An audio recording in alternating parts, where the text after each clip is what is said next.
इस वीडियो में हम बात करेंगे कि जो कोर्ट केस होता है, अगर अगर हमारे रिलेटेड कोई भी कोर्ट केस है, अदालत में चल रहा है कोई केस, तो उसमें क्या हमें हर तारीख पर उपस्थित होना ज़रूरी है, हर डेट पर जाना ज़रूरी है कोर्ट के अंदर।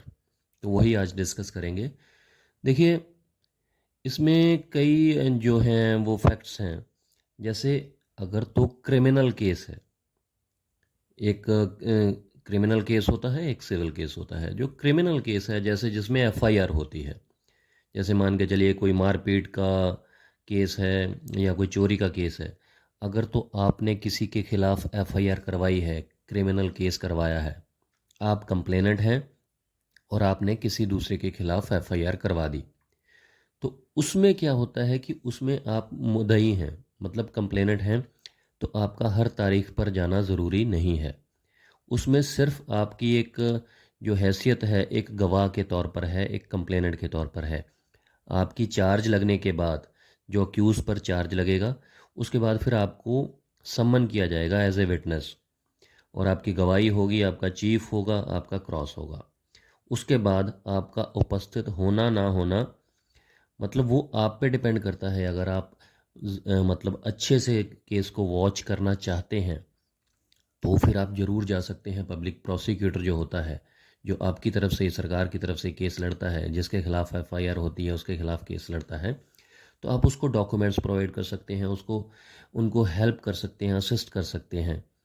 तो वो आपके ऊपर डिपेंड करता है कि आप कितना इंटरेस्ट लेना चाहते हैं। लेकिन अगर आपने किसी के खिलाफ एफआईआर करवाई है, तो आपका हर तारीख पर उपस्थित होना बिल्कुल भी ज़रूरी नहीं है। आपकी सिर्फ एक गवाही ज़रूर होती है, जब आपको सम्मन आता है तब आपका उपस्थित होना ज़रूरी है। अदरवाइज़ हर डेट पे आप जाएं या ना जाएं, वो आप पर डिपेंड करता है।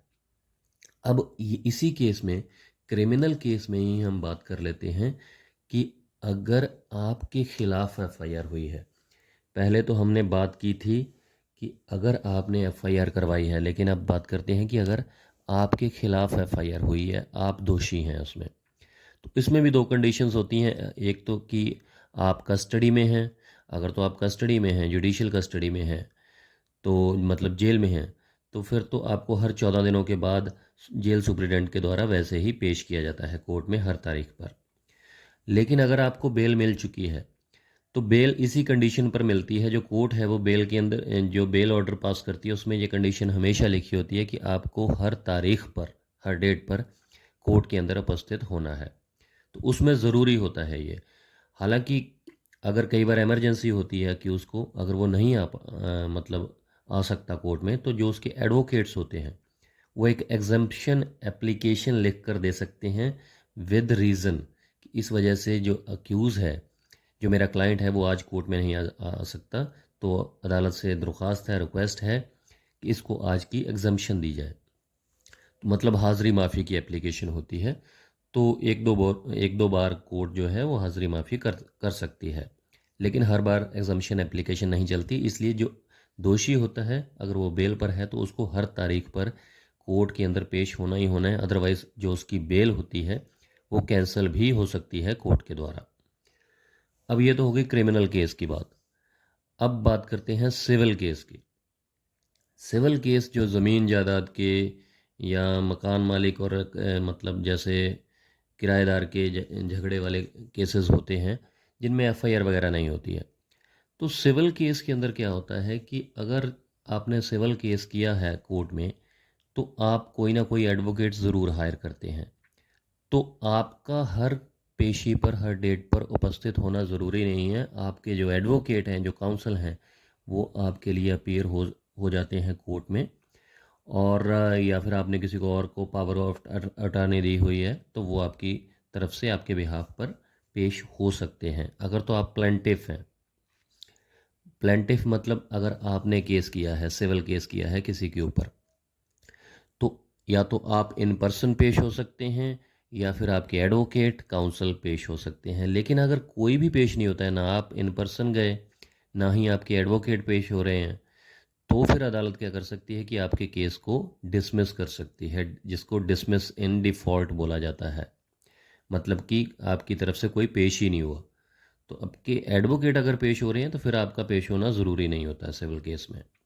और अगर सिविल केस के अंदर पहले तो हमने बात की कि अगर आपने सिविल केस किसी पर किया है, आप प्लेंटिफ हैं। लेकिन अगर आपके खिलाफ किसी ने सिविल केस किया हुआ है, अगर आप डिफेंडेंट हैं, तो आपका या फिर आपके एडवोकेट का उसी तरीके से या तो आप इन पर्सन पेश हो रहे हैं या फिर आपके एडवोकेट पेश हो रहे हैं। अगर आपके एडवोकेट पेश हो रहे हैं तो फिर आपका पेश होना ज़रूरी नहीं है।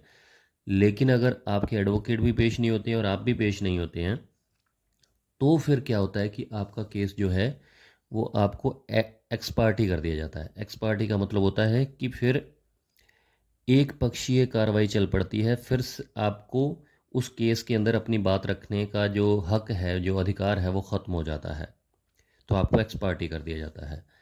तो ये तरीका होता है जो मतलब मेरे पास काफ़ी क्वेश्चंस आए थे कि क्या अगर कोई कोर्ट केस चल रहा है तो हर तारीख पर पेश होना ज़रूरी है या नहीं ज़रूरी। तो ये डिपेंड करता है कि आपके खिलाफ केस है या आपने केस किया है, या क्रिमिनल केस है या सिविल केस है। लेकिन अगर आप वाकई में किसी केस में, अगर आपका कोई कोर्ट केस चल रहा है और उसमें आपको इंटरेस्ट अगर आप दिखा रहे हैं, तो मेरी एडवाइस यही है कि अपने एडवोकेट के साथ, अगर अपने कोई आपकी तरफ से कोई एडवोकेट भी अपीयर हो रहे हैं केस में, लेकिन उस सिर्फ एडवोकेट पर कोई बात मत छोड़िए।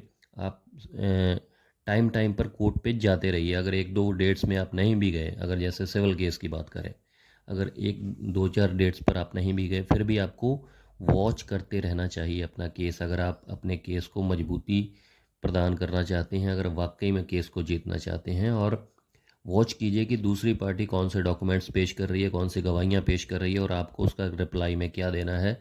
और अपने एडवोकेट से सलाह मशवरा करते रहिए टाइम टाइम पर, तभी आप केस जो है आपका जो है मजबूत होगा।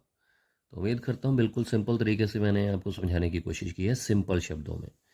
और अगर कोई कन्फ्यूजन रह गई है या कुछ और पूछना चाहते हैं जुडिशियल से रिलेटेड, जुडिशरी से रिलेटेड, तो आप कमेंट कर सकते हैं। ये वीडियो कैसी लगी इस पर भी कमेंट कीजिएगा, लाइक कर दीजिएगा और शेयर भी कर दीजिएगा दोस्तों के साथ। चैनल सब्सक्राइब नहीं किया तो सब्सक्राइब ज़रूर कर लीजिएगा। नेक्स्ट वीडियो में बात करेंगे ऐसे ही किसी जुडिशियल पॉइंट के ऊपर। शुक्रिया, धन्यवाद।